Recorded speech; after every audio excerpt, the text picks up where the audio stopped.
falar um pouco aqui sobre a questão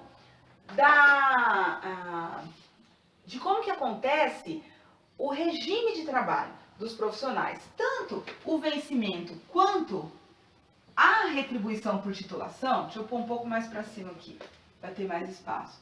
Mais retribuição por titulação. O regime de trabalho do magistério superior, tanto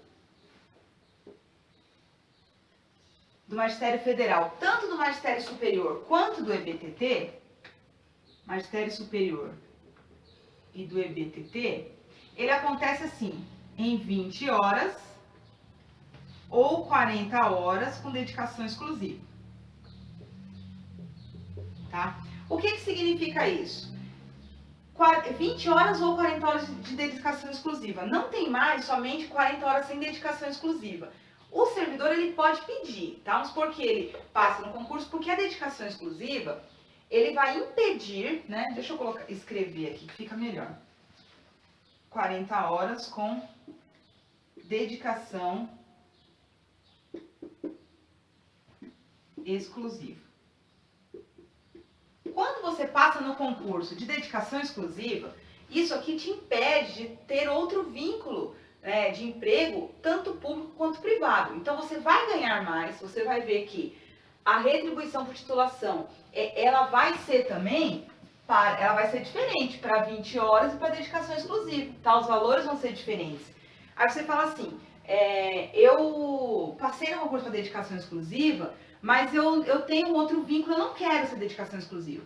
Você pode solicitar. Você vai fazer um documento, você vai fazer um processo, abrir um processo de solicitação justificando por que você não quer ser dedicação exclusiva. E aí o Conselho Superior vai votar e vai dizer se você fica como dedicação exclusiva mesmo ou se vão liberar para você um outro regime de trabalho. Ou de 20 ou de 40 horas sem dedicação exclusiva, tá? Mas os concursos públicos atuais, eles estão... Antes nós tínhamos, né, o concurso público também para 40 horas. Hoje, a lei estabelece somente você entra ou como 20 horas ou como dedicação exclusiva. Depois você pode pedir, se você quiser trocar. O de 20 horas, ele também pode passar a dedicação exclusiva, tá? Com o tempo de trabalho, e principalmente se ele assumir alguma coordenação de curso, chefia de seção, direção de campus, né, da instituição federal, ele pode passar para o regime de dedicação exclusiva. Ou se aumentar a carga horária de trabalho dele, ele comprovar que dentro da instituição que ele trabalha, ele precisa de mais de 20 horas e ele tem o desejo de passar para a dedicação exclusiva, também é possível, tá bom? Mas, a princípio, entrando no concurso, 20 horas ou 40 horas com dedicação exclusiva. Pessoal, essa questão da dedicação exclusiva também costuma cair muito no concurso, porque as bancas tentam confundir os candidatos aqui. O que acontece? Com a dedicação exclusiva, claro que o servidor vai ganhar mais por estar em dedicação exclusiva, tá? Só que ele não pode estar fazendo ele não pode ter outros vínculos empregatícios, nem privado nem público. Aí você fala assim, mas eu sei de fulano que participa de desenvolvimento de um projeto e ele tem bolsa de estudo. Pessoal, eu vou apagar aqui, tá? Sobre a RT.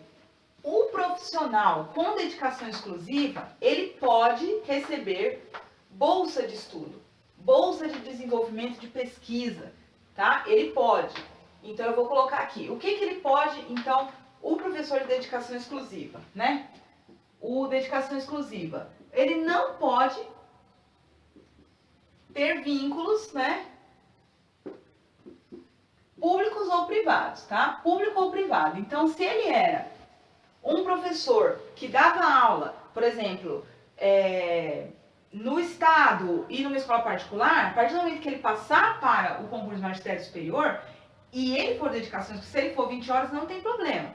E ele for dedicação exclusiva, ou ele era técnico numa instituição, professor na outra, ele não pode, ele tem que largar todos os seus vínculos, não só na área do ensino, mas em outros setores que ele possa também estar trabalhando. E se dedicar totalmente ao ensino, pesquisa e extensão dentro da sua instituição. Mas ele pode receber bolsas, tá? De questão de desenvolvimento de projeto científico, tá? Ele pode receber bolsas de trabalhar com capacitação docente. Ele pode receber bolsas para sua própria formação, por exemplo, ele está fazendo doutorado, ele pode receber uma bolsa para pós-graduação. E ele pode também atuar como palestrante, dar uma aula específica numa instituição privada, ele pode, por exemplo, fazer uma apresentação cultural, apresentação artística, mas isso tem que ser, olha só, tem que acontecer de forma, ele pode fazer participação em eventos, né, de instituições, participação em eventos, e ele ser remunerado por isso. Ele pode ser remunerado. Opa, estou escrevendo tudo errado aqui. Remunerado. Mas isso tem que ser, tem uma palavrinha que chama assim, ó, esporádico. Esporádico. Quando você fala em questão de participação em eventos, de apresentação em palestras, ele pode ter no máximo 30 horas anuais. E quando você fala em questão de participação em desenvolvimento de projetos científicos, tá? Ele pode ter até, se eu não me engano, 416, isso, para mim não errar aqui, dar a informação errada para você. No desenvolvimento de projetos científicos, tá? E ele pode ter 30 horas de participação em eventos. O que seria, por exemplo, essa questão de desenvolvimento de projeto científico? Ele pode ser um professor de uma universidade ou do Instituto Federal e uma empresa privada convidá-lo para desenvolver um projeto de inovação e remunerá-lo por isso, tá? Ele pode ter até 416 horas no ano nessa questão aqui. Mas lembrando, esporádico, isso aqui tem que ser muito bem comprovado, tá? Porque senão o docente ele pode até mesmo ser demitido, porque a gente sabe na Lei 8.112 de 90 que não pode haver acúmulo de cargos, né? Nem de empregos, se não for aquilo comprovado em lei, tá? Então fica dessa forma aqui. Pode até participar em evento e receber por isso. Professor, vem dar uma palestra pra gente no encontro de professores, num congresso, nós vamos te remunerar. Tudo bem, desde que não ultrapasse o quê? 30 horas no ano. Foi desenvolver um projeto inovador, está sendo pago por uma empresa privada ou até mesmo pública para desenvolver um protótipo, inovação, algo que seja algum projeto científico na área de atuação dele, ele pode ser remunerado também, desde que não ultrapasse essas 416 horas no ano, tá bom? Então, para a gente fechar esse vídeo aqui, eu quero estar falando para você de mais 2 itens aqui importantes dentro da Lei 12.772, né? Uma é a respeito da questão da formação do corpo docente, né, das instituições federais de ensino. Deixa eu só apagar aqui.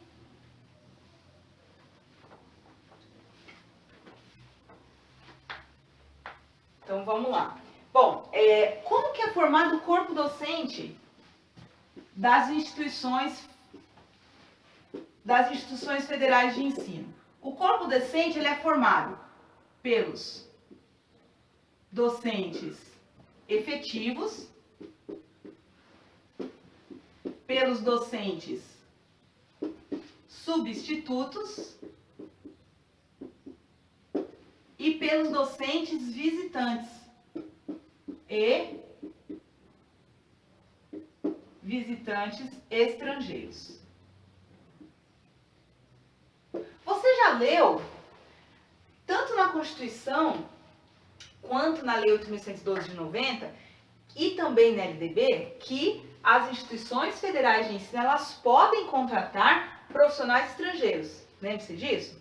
Então, quando isso acontece? Então, aqui os efetivos são esses que nós estamos falando, desses 4 cargos diferentes, aí, os 2 cargos isolados, né, que a gente tem do titular livre do magistério superior e do titular livre do ensino básico técnico e tecnológico, e as 2 carreiras do magistério superior e do EBTT. Bom, então vamos pensar aqui numa constituição do Instituto Federal, tá? Você tem os efetivos EBTT, você tem o substituto. Quando que entra o substituto? No caso de um afastamento do docente efetivo, tá? Ele entra no afastamento para licença maternidade, para estudo de pós-graduação, afastamento, que foram afastamento até para tratamento de saúde, que ultrapasse aí uns 2 meses, aí já contrata um substituto, e os docentes visitantes estrangeiros. Para essa contratação aqui, para que uma instituição contrate o docente visitante ou estrangeiro, no caso das universidades,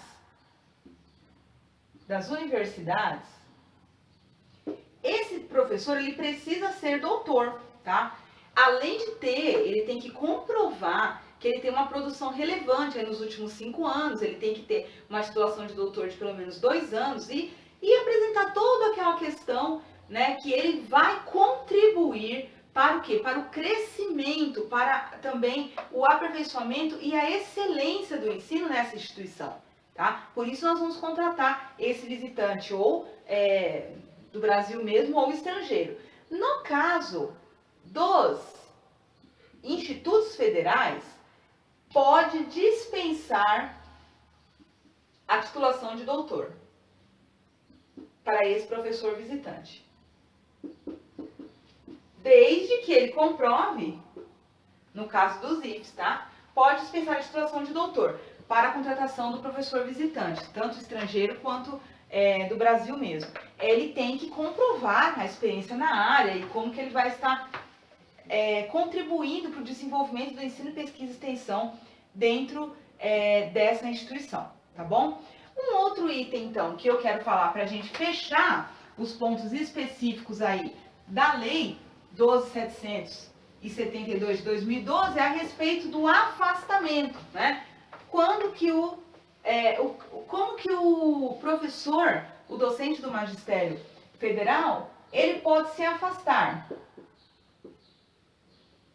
Tá? Além, pessoal, daquelas questões, né, que a gente vê na 8.112, dos afastamentos para tratamento de saúde, para assuntos particulares, ele também vai ter um afastamento aí a cada 5 anos que ele pode tirar para capacitação, tá, o professor, e ele pode a qualquer momento, né, 5 anos ele tem o afastamento, ele pode ter para capacitação de 3 meses. Isso aqui não está nesta lei, mas ela está, né, é uma possibilidade aí, tá na 8.112 fala sobre isso. E o professor, o docente do Magistério Federal, ele pode se afastar a qualquer momento,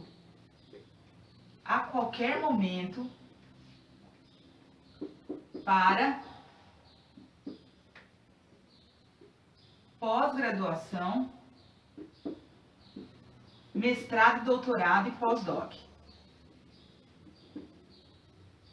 Mestrado, doutorado e pós-doutorado. Aí você fala, mas ele não tem que estar... E é remunerado, tá? Só, remunerado. Aí você fala assim, mas ele não tem que sair do estágio probatório? Não, ele pode ser afastado a qualquer momento, tá? Isso a lei deixa bem claro, não precisa ter tempo. O que acontece é que as instituições, elas vão criando os critérios, né? Lança um edital para afastamento, para pós-graduação, mestrado, doutorado e pós-doc. E aí, o que acontece? Vai estar alguns critérios. E claro que aquele que tem mais tempo de carreira, ele vai sair na frente. Mas, por exemplo, se abre um edital para afastamento numa instituição que o professor que está cursando mestrado, doutorado ou pós-doc, ele entrou faz 1 ano e ele quer entrar ele é matriculado efetivo, aluno regular, e ele quer entrar no edital e não tem mais ninguém na frente dele com mais tempo de casa, ele sai para afastamento, tá? E ele fica, por exemplo, o doutorado, se ele pegar logo do início, porque ele fica até concluir. Então, se ele pega o afastamento lá no primeiro ano do doutorado, ele pode ficar 4 anos afastado, com remuneração, estudando, tá bom? E voltar assim que ele ir apresentar a titulação. Claro que tem uma série de fatores, que se ele não conseguir concluir, ele tem que devolver o dinheiro pro erário, porque ele está sendo pago nesse tempo todo, ele tem que prestar, né? Ele tem que ser aprovado, ele tem que alcançar aí a certificação dele. Ele tem um tempo que ele pode sim pedir uma prorrogação do seu afastamento para conseguir a titulação, e depois ele tem um vínculo que ele não pode se afastar, né? Isso fala no 8.112 de 90, que a partir do momento, por exemplo, que ele pegou afastamento para fazer o doutorado, ele ficou lá 3 anos afastado, ele não pode se desligar da instituição pelos próximos 3 anos. O mesmo tempo em que ele esteve afastado, ele precisa cumprir de trabalho antes de se desligar. Se ele quiser se desligar, ele tem que devolver aí os recursos do tempo aí, ele ficou 2 anos e quis sair. Esse 1 ano que ele recebeu, ele precisa devolver, então, correspondente à remuneração que ele teve nesse tempo, tá? Então, aqui, com essa questão dos afastamentos, ele pode também, pessoal, tava até esquecendo aqui, esse afastamento, ele pode sair a qualquer momento, tá? A qualquer momento. Já, se ele quiser, né, ele for convidado para prestar uma colaboração aí, no caso, para uma instituição, tem 2 tipos aí de colaboração. Ele pode estar prestando colaboração para o MEC, o governo mesmo, né, chamar essa colaboração para o MEC, pode ser até 1 ano, e ele pode prestar colaboração para uma outra instituição de ensino, tá? Aí, nesse caso, ele pode ficar até 4 anos. Aqui, ó, como colaborador. Então, ele é afastado da instituição que ele é concursado, né? E ele vai trabalhar ou no MEC lá, dar suporte em algum setor por 1 ano, ou ir para uma outra instituição prestar colaboração. Só que aqui, nesse caso, ele tem que ser estável. E quer dizer, ele tem que ser aprovado, deixa eu colocar mais como está na lei, mais explicadinho. Ele tem que ter passado, ser aprovado no estágio probatório. Tá bom? Então aqui, ele tem que ser aprovado já. Então ele tem que ser estável, tá bom? Então a lei ela vai terminar aí os próximos artigos falando de algumas modificações, explicando como que ia acontecer a partir do momento que o servidor porque a lei ela surge em 2012, né, vigência a partir de março de 2013. E aí muitos profissionais já eram docentes no magistério superior e muda algumas carreiras, muda alguma coisa da titulação lá, retribuição de titulação. Algumas retribuições elas saem, entra a RT. Isso aí dificilmente, nós não vamos falar aqui na aula, porque dificilmente vai cair numa prova, perguntando para você como o servidor que já era professor lá na década de 90, como é que ele fez para passar para essa nova organização aqui de classificação.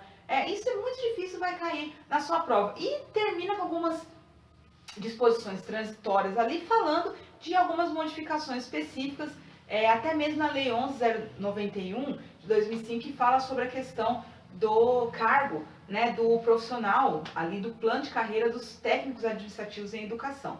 Mas é importante que você leia, nós não vamos parar, nos deter nessa questão. No próximo vídeo eu mostro para você aí explicando o plano de carreira dentro da questão da remuneração, tá, da RT. Você pega, acompanha comigo ou acompanha na tela que eu vou estar mostrando no vídeo para você, e a gente conclui essa aula resolvendo algumas questões anteriores da prova de concurso, tá bom? Então é isso aí, pessoal, firme, estudar não é fácil, realmente, né, despende aí um esforço físico, mental, a gente tem que estar se preparando, a gente não pode desistir. E lembre-se, olha só, essa lei mesmo, ela cai muito agora nesses concursos, tanto das universidades quanto dos institutos federais, e você que está fazendo essa aula, você está saindo na frente, porque poucas pessoas estudam essa lei. E até as bancas de concurso costumam colocar poucas questões sobre essa lei, tá? Mas aí você fazendo essa aula com a gente, lendo aí o material, resolvendo as questões de provas anteriores, você vai estar saindo na frente aí dos outros candidatos com quem você está concorrendo, tá bom? Então, um abraço, continue aí no próximo vídeo, não desanima. Você que comprou aí o nosso curso todo, completo, né? Você vai ter muito mais aulas para você estudar.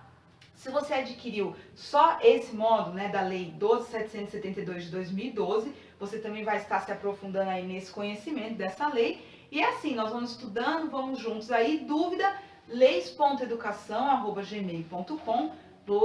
Nós vamos estar aí te dando suporte para você na medida do possível, tá bom? Tentando esclarecer aí para você todas as suas dúvidas. Eu agradeço o tempo que você está aí atento junto comigo. E vamos lá, que Deus te abençoe nos seus estudos, firme. Gosto sempre de falar que a fila anda é aquele que se dedica, que gasta um tempo, se esforça, ele consegue alcançar as melhores classificações. Então, um abraço e até no próximo vídeo.